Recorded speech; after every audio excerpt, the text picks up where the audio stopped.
Hey there, guys, gals, fans, and pals. Your buddy JohnMegacycle here. Another episode of Factorio coming at you. I wanted to... Oh, I should start at the beginning, actually. I wanted to do a finale episode of the Megacycle Entertainment community server series. So this was B. This is going to be a good episode. No outtakes. It's all in the thing. It's all in the thing for today. We finished, quote-unquote finished, our first play of the Megacycle Entertainment Factorio Space Age community server run, whatever. The way in which community servers work, the way I run them anyway, is it's all community-driven. We all make community decisions, right? So if, like, the people that are playing on it regularly want to reset, cool, I reset the server, right? If people want more mods and we vote on it, cool, we add more mods. Like, whatever. So it's there, I'm hosting it, but it goes through several iterations, etc. So the game came out on, what, the 21st of October, right? It's now the 7th of November. And so what I wanted to do is, I downloaded the map to my local, and I'm just going to give you a brief overview of the whole thing and how far we got, right? The community was like, yes, we want to reset now that we know how to play and what we're doing.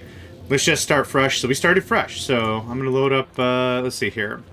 The MESA server, October 2024. So let's hope this works. This should be fine. Oh, right. I ended on a bit of a kill spree, an acquisition spree.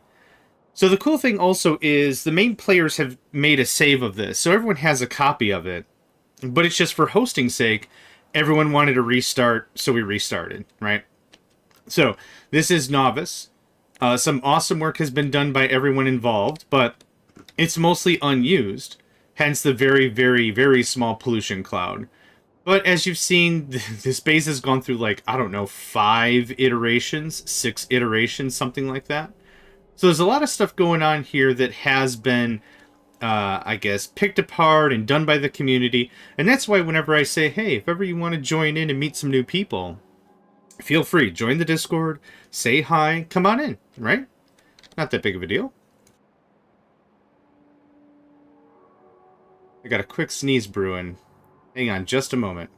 Oh, and it passed. Nice. Anyway. No thanks, I didn't need to know that. There's a lot of complexity here. Like I said, everything has changed like 3 or 4 times or whatever. So I'm not going to go to like every single exacting detail. But like just to give a brief overview of how far we got, right? So here's Novice. Looks like we've got some train jams. Oh, I bet you any money it's literally just this guy. Train fuel station. Yep, and that blocks up everything. Nifty shifty. There needs to be more chain signals here, or something.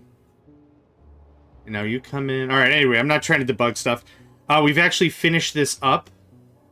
Oh, Mr. Walter made a pretty dang decent cloverleaf interchange there.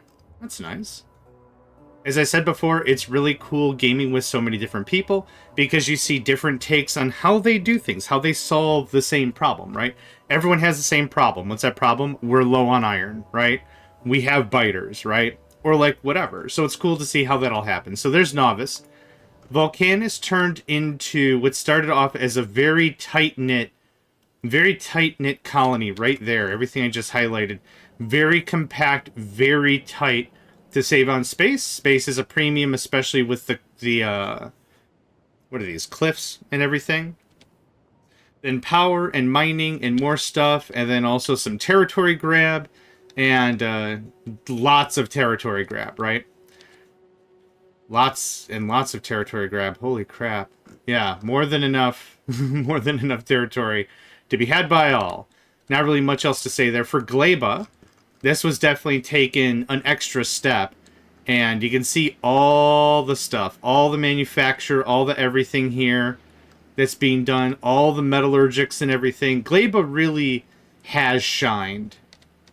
I think when it was originally introduced, it was given a really bad rap, and I think it's difficult. Yes, I think the spoilage adds a value and I guess a challenge to the game that has not been present in any of the other Factorio bits. There's been no mods that I've played that deal with spoilage. And I've played a few mods. There's none of them that have ever had that kind of mechanic. So having that mechanic has been very unique and interesting. But yeah, farms everywhere, growth everywhere, lots of stuff. So this was a massive undertaking to make sure, yeah, there's red circuits, green circuits, blue circuits, there's everything. You can make everything on Gleba, and pretty darn easily. Fulgora was a bit of a meh. I started this island here, trying to get some stuff met, and it was serviceable, it was working, it was making our science and everything for a spell. And then we had more come in and really, really, really get everything proper and set up and stationed and everything. So yeah, just same thing. Just keep ramping up production, right? Ramping up production. This was a scrap island that all we were doing was scrapping and returning the holmium ore so we could actually make the plates and everything out of. Aquila, this has been another amazing push by the community. Lots and lots and lots of science. Tileable science all the way through. They went bots as well. Plenty of power, right? There's plenty of nuclear here just to get it done and out of the way, right? The heating towers are, I guess, the initial way you do this, and you get the heating towers from Gleba, and that allows you to turn all of the really great rocket fuel that you get on the cheap. You get rocket fuel so cheap, and that's how you turn it into everything else. Now, the way in which to beat the game, if folks are unfamiliar, is to go to the solar system edge, which we can, I believe. Let's grab a ship. You go to the solar system edge. Yeah, we can. I think what happened is folks really wanted to restart real badly, so it was just like, all right, cool. But we have a bunch of ships. We have some really great ships as well. Let's actually go through all the ships real quick. The Fulgora Novice Transport. I believe this one is Ben's. Let's see. Hold on. Okay, that's better. This is, yep, Ben's. Ben Seidel. I'm sure I mispronounced that. Sorry, Ben. Very proper ship, as you can see right here with one snapshot. Tons of thrusters, tons of fuel and ice make on both sides. Let's see here. Bullets for ammo and everything, and that pretty much takes care of all that. So yeah, nice belt system. It's my understanding that the intention of this, the space age and the ships, is not to use the hub as a middleman storage, even though that's how I treated it when I started. I think the real idea is to use belts as the storage medium. So it's cool to see that here. This is, I think, Titus. Yep. Very, very straightforward ship. No walls, thin on the flooring, which makes it inexpensive, and it worked out. I think the first ship they built got because there weren't enough turrets. But no, this shows an elevated design from them. I really like it. Yep, efficiency modules all over the place, everything. Smelting, all the good stuff. Yeah, no overbearing anything here. Plenty of room. The Harbinger of Doom, I think, was another Titus. Yep, was not finished, but a much more compact design. I like that. I like that very much. My ship that I built, the MSI Reliable, is a strong upgrade from my first ship, the MSI Explorer, that I used on my single-player world. So lots of good stuff here. The same belt idea. And I've already got, like on my single-player world, I've already made many improvements. I've added nuclear reactors. I added tons of crap on my single play. But this was still, like I said, a strong upgrade from what I had before, and I was really happy about it. Yeah, MSI Reliable. We also have some makers here. This is a calcite maker over Gleba. And realistically, this is, I think this is another Ben design. Yeah. This is another ship that is literally designed to make these extra materials and chunk them in, right? So let's see, what gets fed into here? Yep, calcite. Calcite fed right in. Yep. So this works, again, a lot of using the belt as its own buffer and everything. Ammunition production through the middle of the ship and everything. Yeah, it works out very nicely. And tons of cargo storage just in case. Another calcite ship. This is, I think, another Ben design. Different format, similar idea. Ammo has been cut down quite a bit. A bit more storage here. You'll notice that it's not necessary to have, like, green belts when up here in space. Realistically, as long as the belts have enough ammo and rockets and railgun or, like, whatever on it, it's fine. You don't need crazy speed, but just having enough stuff on the line and understanding consumption is a really important thing. And the usual loads of thrusters. Sigma's Fulgoran Strider. This one was also a really nice, reliable ship. Again, no walls, which totally fine. It's really a design choice. But this worked out really well.